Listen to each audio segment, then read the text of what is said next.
आपल्या विविध मागण्यांसाठी आज देशभरातील औषध विक्रेत्यांनी एक दिवसीय बंद पुकारलेला आहे आणि या बंदच्या काळामध्ये रुग्णांची आणि त्यांच्या नातेवाईकांची गैरसोय होऊ नये यासाठी कोल्हापूर जिल्हा प्रशासनानं अन्न आणि औषध प्रशासन कार्यालयात एक दिवसीय नियंत्रण कक्ष सुरू करण्यात आल्याचं जाहीर केलेलं होतं। त्याचबरोबर एक हेल्पलाईन नंबर देखील देण्यात आलेला होता आणि या सगळ्या बंदच्या काळात कोणत्याही नातेवाईकाला अडचण आली, रुग्णाला अडचण आली तर या कक्षामध्ये संपर्क साधण्याचं आवाहन देखील करण्यात आलेलं होतं। मात्र प्रत्यक्षात आपण बघतोय कोल्हापुरातील हे अन्न आणि औषध प्रशासनाचं जे कार्यालय आहे ते अजूनही बंद अवस्थेत आपल्याला बघायला मिळतं। या कार्यालयाच्या गेटला कुलूप असल्याचं आपल्याला बघायला मिळते। ही वस्तुस्थिती सध्या आहे आणि त्यामुळं प्रशासन फक्त नियंत्रण कक्ष सुरू असल्याचा फार्स करतंय का असा देखील प्रश्न या निमित्तानं उभा राहतोय। मी आता या अन्न औषध प्रशासनाच्या कार्यालयाबाहेरच आहे आणि इथले दृश्य आपण बघू शकतो की कशा पद्धतीनं हे अन्न आणि औषध प्रशासनाचं कार्यालय बंद आहे। इतकंच नाही तर जो काही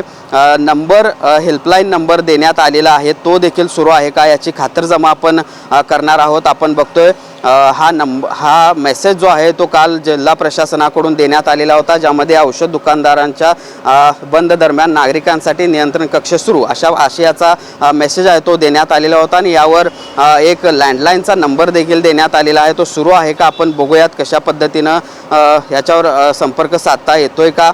मी आता या नंबरवर फोन करतोय आणि आपण बघूया कशा पद्धतीचा प्रतिसाद आपल्याला मिळतोय।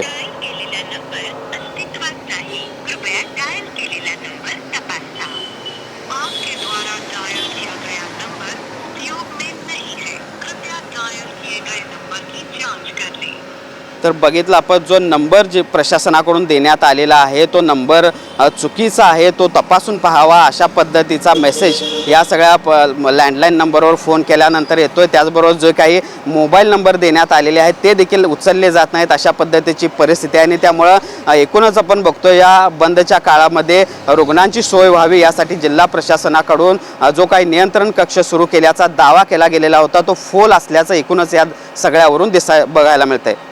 भूषण पाटील, TV9 मराठी, कोल्हापूर।